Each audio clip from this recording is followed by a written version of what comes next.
मैं तुम्हें भूल जाऊं ये हो नहीं सकता, और तुम मुझे भूल जाओ ये मैं होने नहीं दूंगा। अंजलि। क्या आपको ये फेमस डायलॉग याद है? एक मूवी का डायलॉग है। ये मैं क्यों बता रहा हूं अभी? क्योंकि कुछ ऐसी कंडीशन है ऑनडाइन्स कर्स नाम की। तो चलिए समझते हैं कि ये ऑनडाइन्स कर्स क्या है। बेसिकली ऑनडाइन नाम की एक वाटर निम्फ की स्टोरी है ग्रीक मैथोलॉजी में। और ये स्टोरी कुछ ऐसे है कि ऑनडाइन, ये जो वाटर निम्फ थी, मत्स्य कन्या या जलपरी, उसने एक मॉर्टल ह्यूमन बीइंग से शादी की। और फिर उसे पता चला कि वो चीट कर रहा है, अपना हस्बैंड चीट कर रहा है और अपने को छोड़ के जा रहा है। तो उस वक्त ऑनडाइन ने जो श्राप दिया अपने सुपरनेचुरल पावर से, उसे कहते हैं ऑनडाइन्स कर्स, ये ऑनडाइन्स का श्राप। तो ये श्राप है क्या? ऑनडाइन ने ऐसा श्राप दिया कि तुम अब तो जा रहे हो, लेकिन याद रखना आज के बाद, इस वक्त के बाद हर सांस तुम्हें मुझे याद कर करके लेनी पड़ेगी। यानी तुम मुझे भूल जाओ ये मैं होने नहीं दूंगी। अगर तुम मुझे भूल गए यानी तुम सांस लेना भूल गए, ऐसा हो जाएगा। और फिर यू विल डाई। तुम सो भी नहीं सकते, क्योंकि सोए तो भी तुम्हारा कॉन्शियसनेस चला जाएगा और ब्रीदिंग रुक जाएगी एंड यू विल डाई। कुछ इस तरीके की वो ऑनडाइन्स कर्स थी।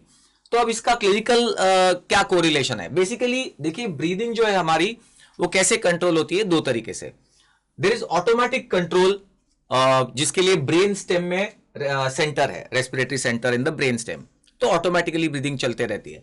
और कॉन्शियस कंट्रोल जो है वो कॉर्टेक्स में है, मोटर कॉर्टेक्स, फ्रंटल लोब। तो वहां से हमारी कॉन्शियस या वॉलंटरी ब्रीदिंग हम कंट्रोल कर सकते हैं जब चाहे तब। लेकिन कुछ ऐसी क्लिनिकल डिसऑर्डर्स है जिसमें ये ऑटोमेटिक ब्रीदिंग वाला जो पार्ट है ना, वो बंद हो जाता है। इसका मतलब क्या? हर ब्रेथ कॉन्शियसली लेनी पड़ेगी, हर ब्रेथ सोच सोच के लेनी पड़ेगी, सोच के, कॉन्शियसली, वॉलंटरीली। ओके, अगर भूल गए तो सांस लेना भूल गए and the person can not survive. सो भी गए तो भी कॉन्शियसनेस चली जाएगी and breathing will stop and the person may die. तो ये है वो ऑनडाइन्स कर्स कि जिसमें सिर्फ कॉन्शियस ब्रीदिंग चल सकती है, automatic breathing stop, automatic part of the breathing जो है वो नहीं चलता। क्लिनिकल कौन सी कंडीशन है जिसमें ये होता है? एक है बल्बार पोलियोमाइलाइटिस। बल्ब मतलब ब्रेन स्टेम, क्योंकि हमारा ऑटोमेटिक सेंटर जो है, रेस्पिरेशन का कंट्रोल सेंटर, वो ब्रेन स्टेम में है।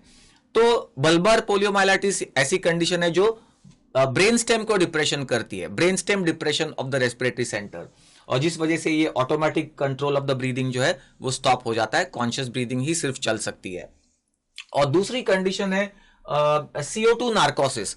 देखिए, नॉर्मली हमारा जो ब्रेन स्टेम का जो ऑटोमेटिक सेंटर है और ऑटोमेटिक कंट्रोल ऑफ ब्रीदिंग है, it is responding to changes in the carbon dioxide levels. तो सोचिए कि कार्बन डाइऑक्साइड नार्कोसिस, इतना सारा कार्बन डाइऑक्साइड भर गया बॉडी में कि इस सेंटर की sensitivity to the changes in carbon dioxide, ये सेंसिटिविटी ही खत्म हो जाती है।